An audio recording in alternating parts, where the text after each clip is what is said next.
Assalamualaikum warahmatullahi wabarakatuh.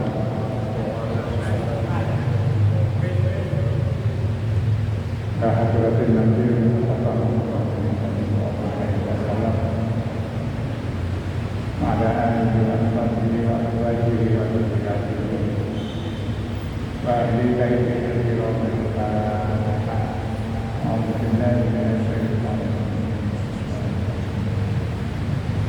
Alhamdulillah. Iyyaka na'budu wa iyyaka nasta'in. Shiratal ladzina an'amta 'alaihim ghairil maghdubi 'alaihim waladdallin. Bismillahirrahmanirrahim.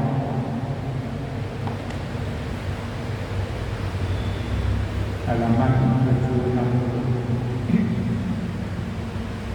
Hadis yang ke-6, wa an Hakim bin Muawiyah. Dari Hakim bin Muawiyah an-Nabi. Hakim dari ayahnya, yaitu Muawiyah. Orang ayahnya mengatakan, kultu, saya matur atau tanya pada Rasul. Pertanyaannya, ya Rasulullah, ma'aku zawji ahadina alaihi. Wahai Rasul, apakah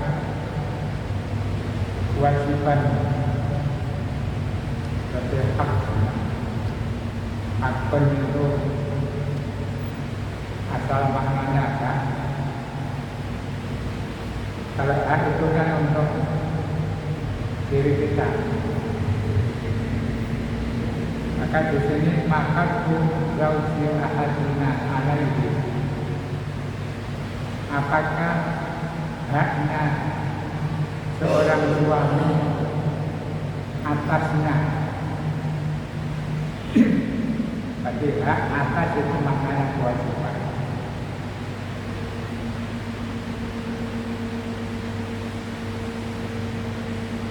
Ada hakun alaih, hakun lana. Mahakku zawji ahadina alaihi. Apakah kewajiban di antara kita sebagai suami? Maknanya hadis itu.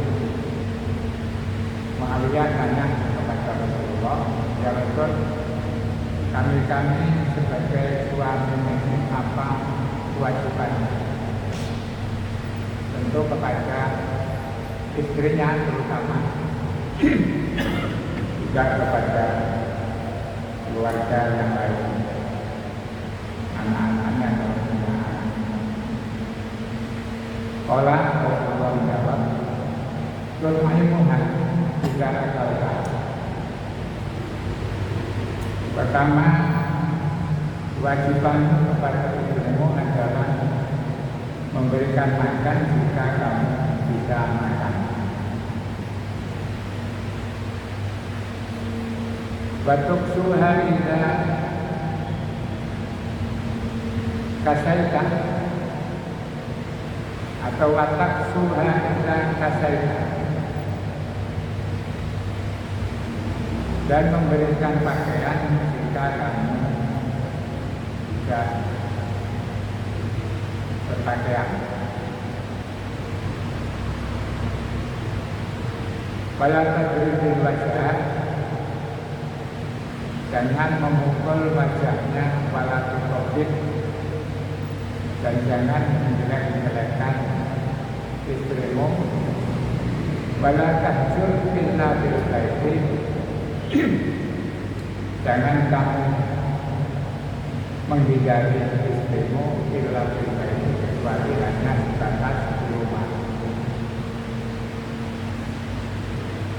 Dari hadis ini ada beberapa hal yang menjadi tugas dan kewajiban seorang suami. Pertama, kalau suami makan, istrinya harus makan.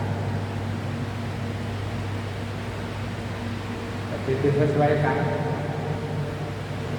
Jangan suaminya makan, istrinya dibiarkan tidak makan. Itu biasa andok nang warung. Istrinya di rumah belum makan, tidak dijaga. Rasulullah bilang kalau kamu makan, ya kamu harus makan. Maka tradisi orang tua yang istri itu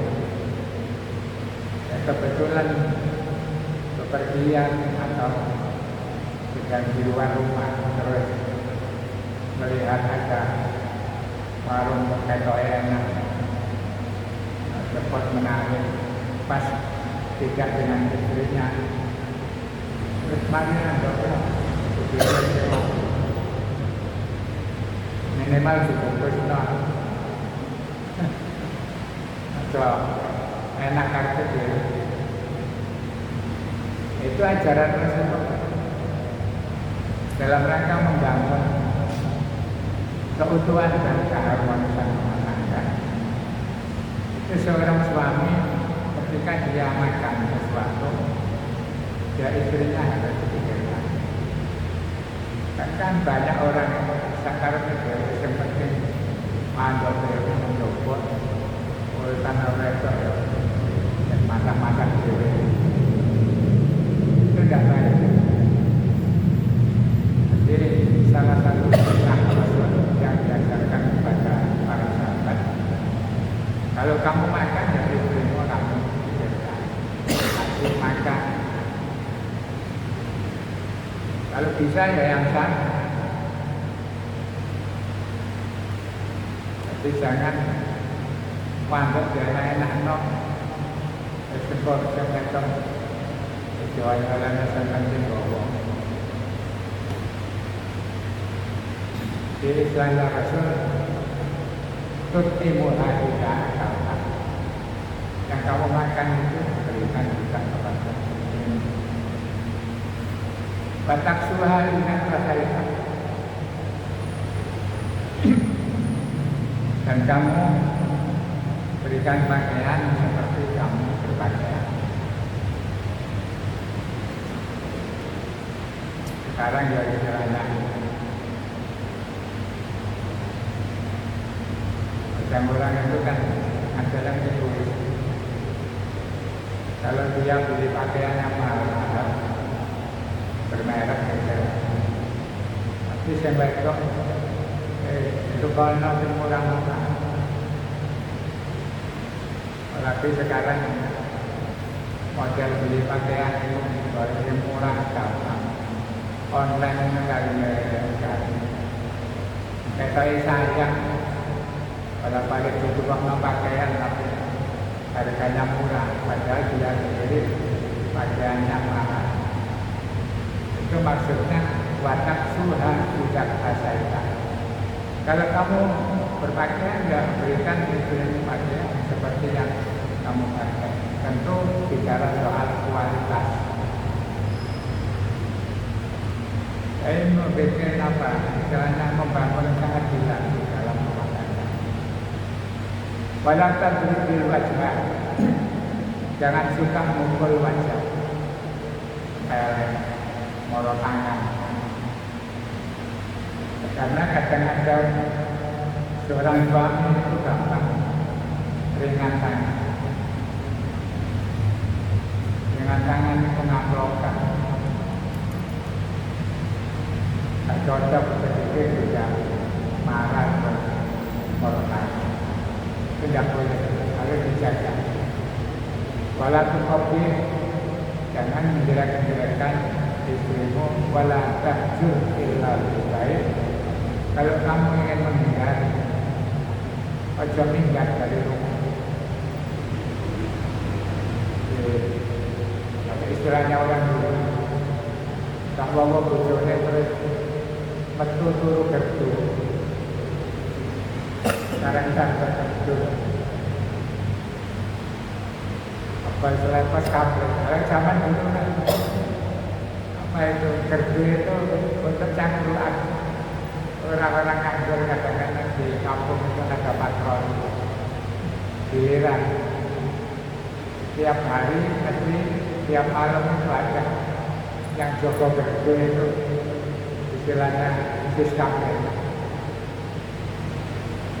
Nah dulu ada tradisi timbangannya nomor dua meli mertua itu Bergo yang pulang itu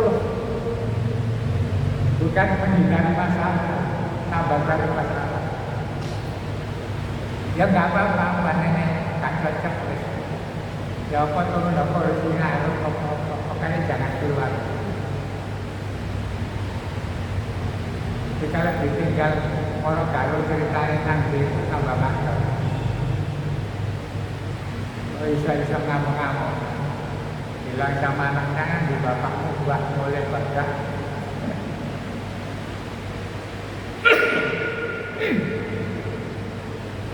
Jadi itu ketika Muawiyah tanya kepada Rasulullah, ada hal-hal yang perlu diperhatikan. Yang pertama, kasih makan. Yang kedua, pakaian. Jangan biasa dengan tangan mukul, terutama wajah. Kemudian jangan jelek-jelekan. Dan yang kelima, biasakan kalau ada masalah, jangan keluar dari rumah. Ya, itu bukan hanya berlaku untuk suami, istri ya begitu. Jangan terus masak, tangan dulu. Suaminya tak bereskan. Terus kalau nganggep minggat keluar dari rumah, tidak boleh. Pokoknya Rasulullah itu berikan anjuran 5 hal itu dalam rangka menjaga kewajiban dan hak atas suami istri. Kalau kita mengikuti saran Nabi, rumah tangga itu insya Allah aman. Dan itu menunjukkan mawaddah, kasih sayang. Orang perempuan itu walaupun bisa beli sendiri umpamanya teman-teman di Jawa angan-angan itu ya senang. Kadang-kadang diberikan pakaian, tapi tentu harus tahu kesukaan, ukuran pas, kemudian kesukaannya. Tapi sekarang kata baik berlaku kadang-kadang juga nomor atau model kajaman jadi teriak untuk beli sendiri. Itu sampai sebut kayak duit. Itu artinya memperhatikan kebutuhan.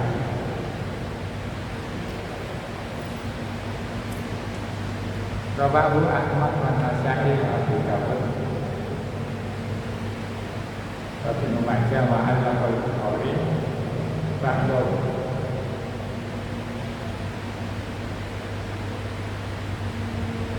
kaitannya dengan tangan.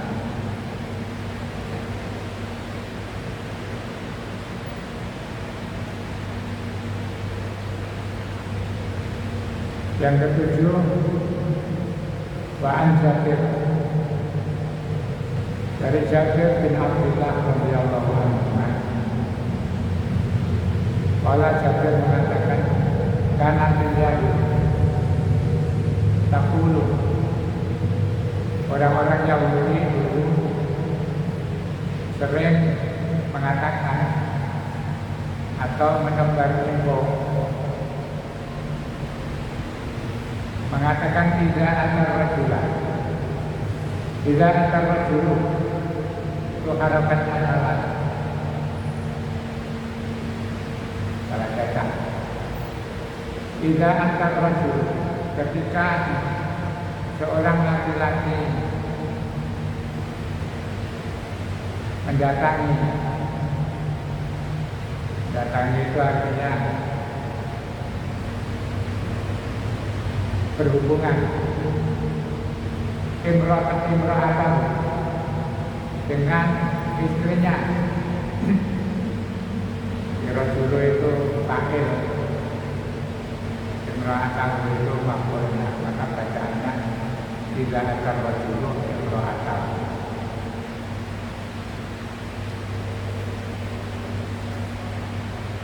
Kalau kita paham ilmu nahwu, pokoknya tulisannya diwaca, kita sambil meluruskan ininya. Tidak akan rajulu imra'atan. Jika ada seorang laki-laki mendatangi istrinya, artinya berhubungan suami istri min duburiha, dari belakang fi kubuliha, tetapi tetap melalui jalan depannya. Kubur itu istilah. Kalau kubur itu kemaluan depan, kalau kubur itu belakang. Orang-orang Yahudi itu menebar isu, kalau ada seorang laki-laki berhubungan dengan istrinya tapi melalui arah belakang, karena waladu, maka anaknya nanti menjadi akhwat. Akhwat itu tidak fokus pandangannya. Istilah bahasa Jawanya kero. Kero itu jadi matanya itu kan yang kalau melihat yang satu bisa kanan dan kiri, apa pun. Kalau orang normal kan kelirik kanan ya kanan dua-duanya. Maning-maning saja, maning-maning atau putih hitam. Tapi kalau yang normal atau tidak fokus, bahasa Jawanya kero, itu bahasa Indonesia ya. Juling, kalau juling itu bukan, juling itu matanya tajam. Jadi ya nggak fokus istilah. Tapi orang-orang Yahudi itu bilang kalau ada orang hubungan suami istri nanti dari belakang, nanti anaknya hati-hati kero. Itu omongannya orang Yahudi. Nah, karena ada omongan begitu, di dalam Islam itu tidak ada cara berhubungannya terus menyebabkan istilahnya itu menjadi cacat. Karena itu pada jalan Allah menurunkan atau nazalah turun ayat nisa'ukum harthul lakum ba'du harthakum anna syi'tum wa qaddimu li anfusikum wattaqullah. Nisa'ukum, istri-istrimu, ini jamak karena berlaku untuk semua. Istrimu itu adalah harsun, ibarat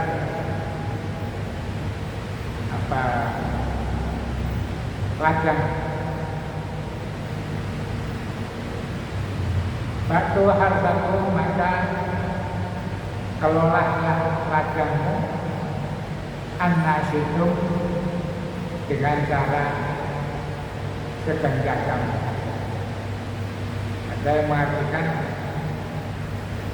jadi maksudnya wanita atau muslim itu diibaratkan seperti ladang, perlu ditanami. Ibaratnya orang berhubungan itu menebar benih, nanti menghasilkan keturunan. seperti orang mengelola ladang sawah atau apa, itu dikelola nanti menghasilkan tanaman. Itu simbol Indonesia hukum atur lakum faktu harsakum anak. Ayat ini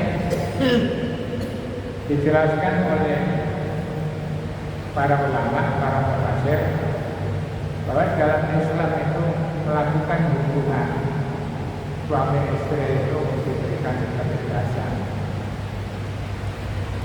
Di tafsir-tafsir disebutkan minal jambi, boleh dari samping, wa minal amam, dari depan, wa minal warok, dan dari belakang. Maksudnya negara Jawa bakon melumah, bakon melurep, bakon merek, tak karepmu. Itu maknanya bakto hargatu an-nasib. Jadi di Islam itu kita dikasih ramburan, pokoknya jangan fi duburiha, seperti kemarin, kasus yang kemarin mal'unun. Kalau yang jadi sasaran itu duburnya, itu dilaknat oleh Allah. Tapi selama sasaran bibirnya itu tetap jalan depannya, Mbak Merek, Mbak Lupa, Mbak Mengkurang, itu tidak ada masalah. Mutafakun alaih. Hadis ini sahih, baik menurut Bukhari maupun Muslim.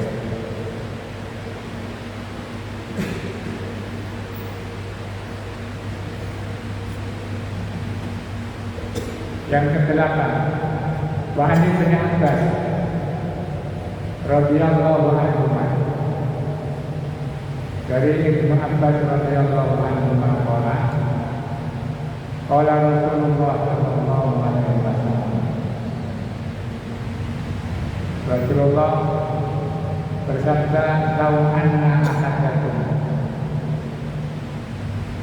jika salah satu di antara kalian tidak aroda menginginkan ayah yang baru untuk mendatangi istrinya, ketika bahasa hadis, bahasa Quran, itu kalau bicara soal urusan hal-hal yang sifatnya privasi,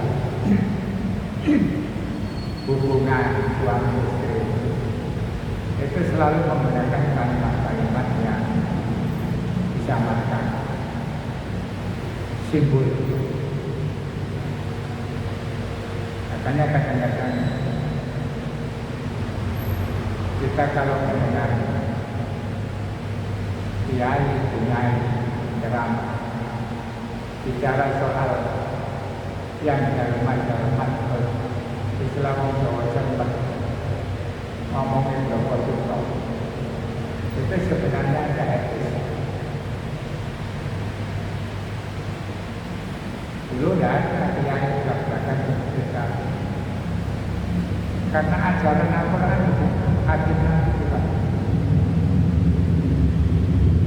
hubungan suami istri, bahasa hadis atau Al-Qurannya itu simah, jamaah, kumpul. Dan orang dulu sudah paham, konek ngumpuli bojomu, ngumpuli, bahasanya itu. Termasuk Rasulullah bilang, lau anna ahadakum idza arada an ya'tiya ahlahu, jika di antara kalian ada yang ingin mendatangi istrinya, mendatangi Qala,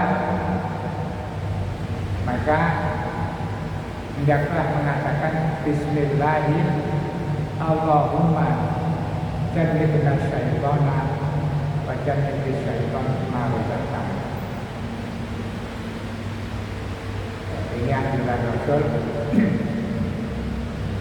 Kalau bisa ya berdoa, minimal bismillah langsung tancap gas bismillah dulu masuk bismillahirrahmanirrahim kan sempat.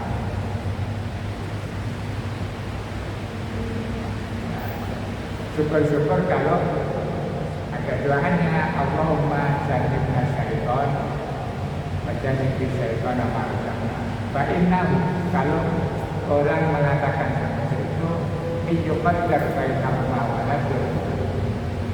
Jika kemudian karena hubungan itu ditakdir memiliki anak, lam yadurruhu syaiton, maka anaknya tidak akan diganggu setan. Abadan, selamat.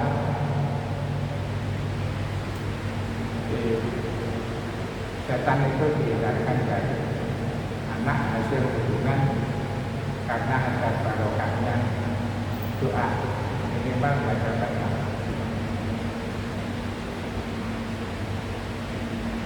Lihat hadis begini kadang-kadang kita ya perlu introspeksi.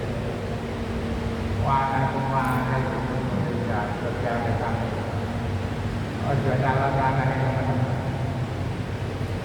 Mungkin dulu proses produksinya itu tak ada istilah.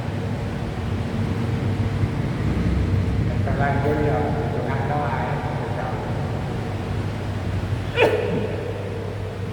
Kalau sepurane itu biar kali. Misalnya kita tolong sampai Joko anak pulau. Doa. Ini anjuran ketika dalam hubungan. Yang ke-9, wa Nabi Hurairah radhiyallahu anhu, dari Abu Hurairah radhiyallahu anhu, Nabi sallallahu alaihi wasallam, Abu Hurairah dari Nabi sallallahu alaihi wasallam qala, kata Abu Hurairah, Rasulullah bersabda, tidak ta'ar rajul. Itu juga harokat. Wajah kalian dua, tidak akan rajul. Tidak ta'ar rajul imron adam. Jika seorang suami mengajak imra'atahu, istrinya, ila firasyihi, untuk tidur. Firas itu asal maknanya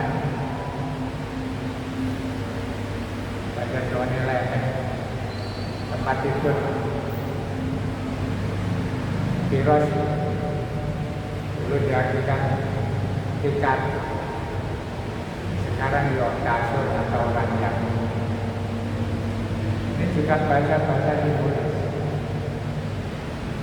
Kalau seorang laki-laki mengajak istrinya untuk naik ranjang, ila firasyihi fa'abat, kemudian istrinya menolak, antasyi'a, untuk mendatangi, fabata korban, kemudian membuat suaminya marah sepanjang malam, sahanat hal malaikatu, maka istri seperti itu akan dilaknat oleh malaikat hatta tusbihah, sampai subuh.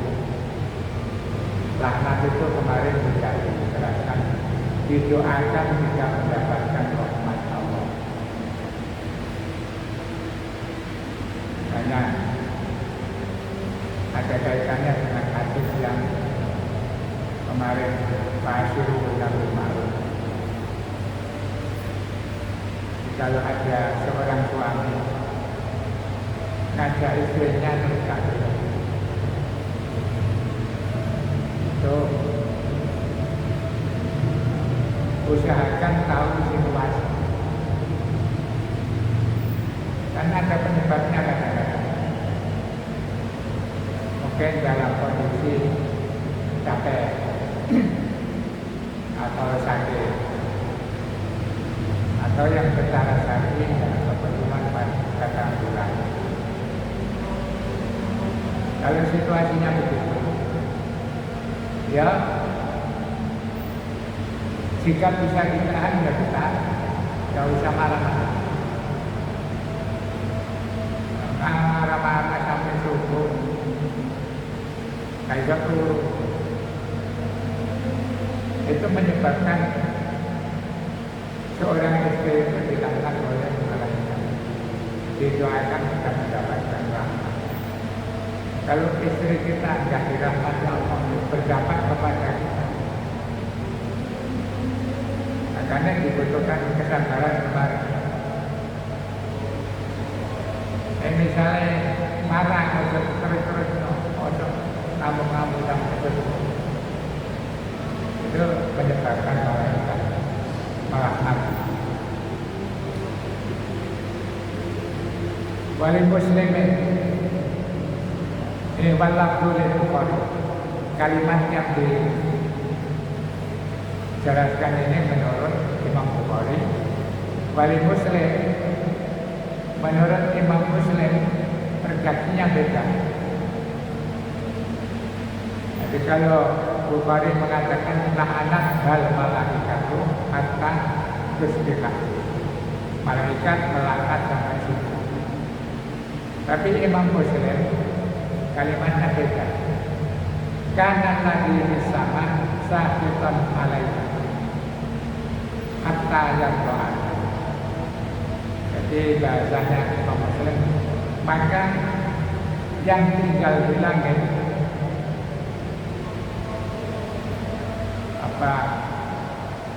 sahabat itu marah, ikut marah. Jadi kalau Imam Bukhari mengatakan malaikat mengutuk, tapi kalau Imam Muslim, jika ada seorang istri diajak suaminya kemudian tidak mau tanpa alasan yang dibenarkan syariat, maka yang dilangit, ya maksudnya malaikat, atau bisa yang dilangit itu Allah. Syafiqan alaiha, mengutuk atau ikut marah kepada wanita itu, hatta yardo'anha, sampai suaminya merasa ridho. Nah, hadis ini kadang-kadang disalahgunakan oleh para suami. Kata Rasulullah, ini kan hanya sekedar Rasulullah mengajarkan dalam rumah tangga itu harus saling pegang rasa, memahami kondisi, sampai urusan yang dianggap penting berkaitan dengan hubungan itu juga diatur oleh Rasulullah. Kadang ada orang setelah mendengar hadis ini terus dipakai senjata. Oh, ini tak belum bilang nanti malaikat. Sedikit-sedikit ngomong, bilang nanti malaikat. Maka sehingga membuat suami-suami yang tidak memahami hadis ini semakin otoriter. Kayak itu loh, ayat menjelaskan ar-rijalu qawwamuna 'alan nisa. Laki-laki itu punya hak ngatur istri-istrinya. Akhirnya rumah punya wewenang ngatur dalam segala hal. Akhirnya takar itu tak nurut pun ngerokok. Oleh sebab ngerokok itu ada kan suami ngamuk-ngamuk, aku nggak nomor ngerokok. Jadi bujurnya kamu apa melebu sampai anak saya kan ngerokok. Jadi orang Jawa suarga ngerokok untuk suami kan. Hanya melebu ngerokok dari rumah ya nggak apa-apa melebu ngerokok. Tapi kalau ngerokok sampai anak saya.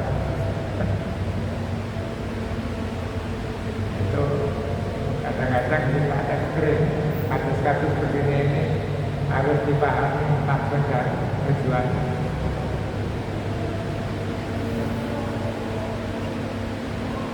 Ya, itu kaitannya dengan urusan rumah tangga.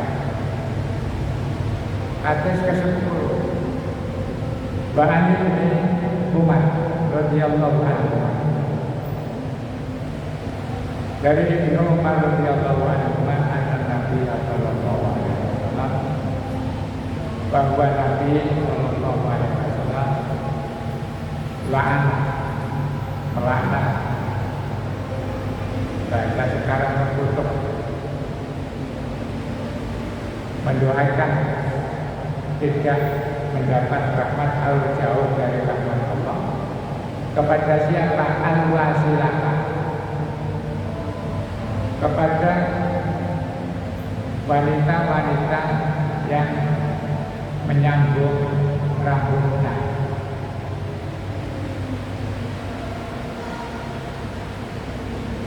Wal mustausilata, dan wanita yang minta rambutnya disambung.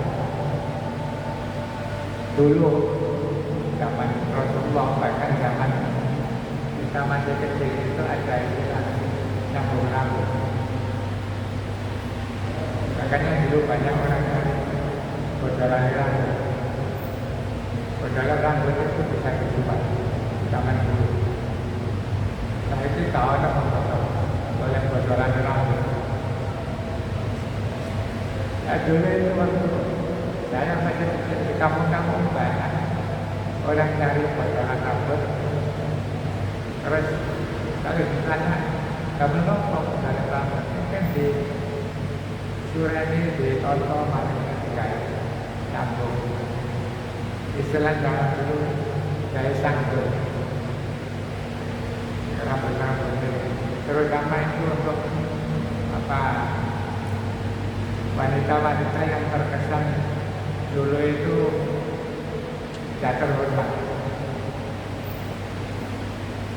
Nah, sekarang kan beda situasi. Dulu yang sering nyambung rambut sambil mongol-mongol itu biasa tanda. Tanda itu apa? Wanita menghibur. Biasanya orang wayang. Ya sekarang istilahnya itu ahli joget lah. Kayak karena dulu ada nyanyian.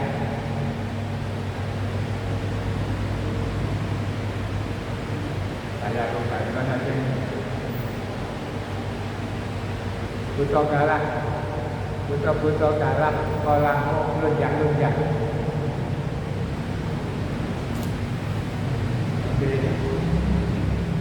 Terus ada kalimat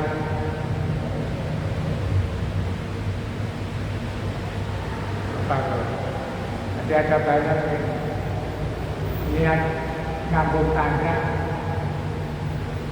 ternyata keliru tangga. Itu bahasa apa nyanyiannya orang dulu ya. Butuh galak, kolam lunjak. Itu kan menandakan dari tarian-tarian. Tidak ada orang biasa-biasa pengen nyambung rambut kecuali ya wanita-wanita begitu. Tapi zaman Rasul banyak begitu. Maka Rasulullah orang yang sengaja nyambung rambut asli. Kalau sekarang kan sudah ada buatan namanya wig, itu bisa bahannya dari sintetis, bahan-bahan kacang bulu binatang. Sekarang kan asal bahannya tidak dari barang yang najis, itu sebagian ulama menunjukkan. Jadi umpamanya gara-gara penyakit kayak mari kemo, habis kemo terus rambutnya bocor sampai jadi botak, akhirnya isim lek. Nah itu hanya sekedar untuk menutupi biar pendek, pakai wig ya nggak apa-apa, itu tidak termasuk hadis. Jadi Dinyambung rambut. Kemudian yang kedua wal warsimatan wal mustausiman, orang yang membuat, kalau dulu Pasima itu bikin andekan palsu. Bahasa sekarang orang yang bikin tato. Jadi bertato itu oleh Rasulullah dilarang. Makanya ya itu kaitannya dengan dulu orang-orang yang tidak baik. Ya, termasuk kita saja kan Allahu Akbar, Allahu Akbar, Allahu Akbar, Allahu Akbar.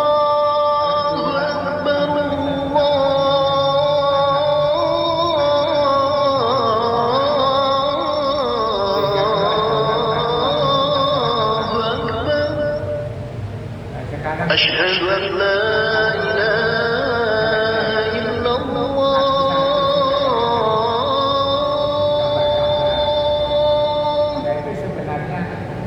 أشهد أن لا إله إلا الله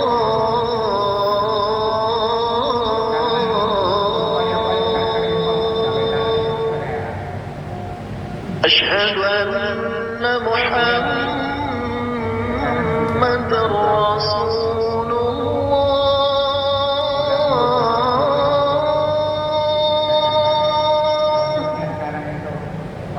أشهد أن محمد رسول الله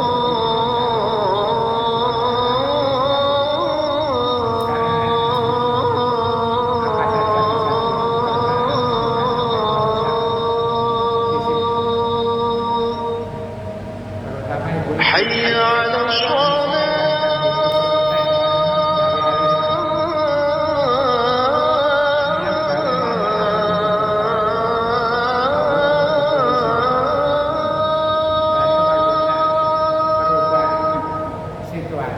حي على الصلاة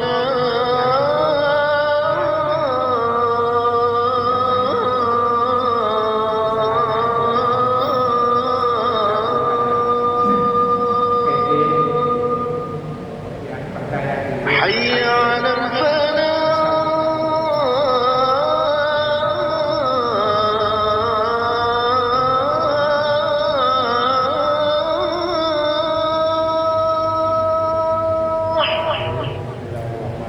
حي على الفلاح